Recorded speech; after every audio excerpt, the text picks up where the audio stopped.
Атайсалына туган ягына ярдәм итүселәр тек. Без шунда ук кырда яшәгән, зур ердә эшләгән эшкуар якташларыбыз күз алдына килә.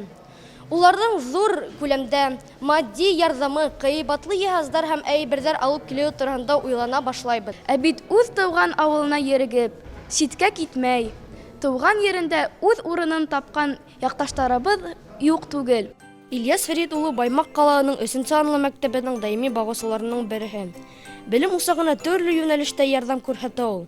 Байрамдар осырында балаларга бүләккә, яңа ел күстәнәчләренә, экскурсиялар оештыруга үз өлешен индерә. Спонсорларыбыздан һәйбәт, күп малларга хоралман барһам, ярдәмгә тип отказ итмәйләр.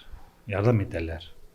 Яңа елга ла ярыш үткәрһәк тә шул грамотамы, призмы бирәләр. Ясагай Камыр Батырда эшләй.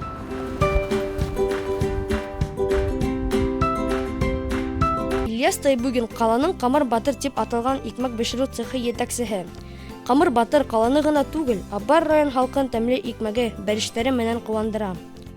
Үзегез турында таныштырып үтһәгез, касан тудыгыз, хәзер нимә менән шөгыльләнәгез? Мин үҙем Байым ауылы, Баймак районы, Байым ауылында 1972 йылда тыуҙым. Аллаға шөкөр, хәҙерге ваҡытта мына ошо Баймакта эшләп йөрөйөм.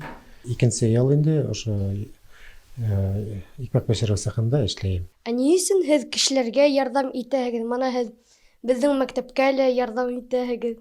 Дөрөҫөн әйткәндә, мәктәптәр бит инде ул бюджет системаһына ҡарағас, уларҙың аҡсалары бит инде улай ниләргә бүленмәй, шуға беҙҙең ярдәм итергә тейешбеҙ инде. Төрлө саралар үткәрәбеҙ бит инде. Ул сараларда беҙ барыһында менән дә һөйләшеп, кәңәшләшеп, шул хәлдән килгәнсе ярдәм итәбеҙ инде. Сит ердә солтан булғансы үҙ илеңдә олтан бул тиелә халык мәҡәлендә.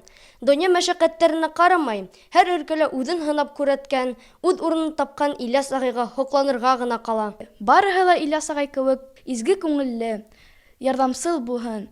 Ошолай ир азаматтар булһа, киләсәк көндәр ышаныслы.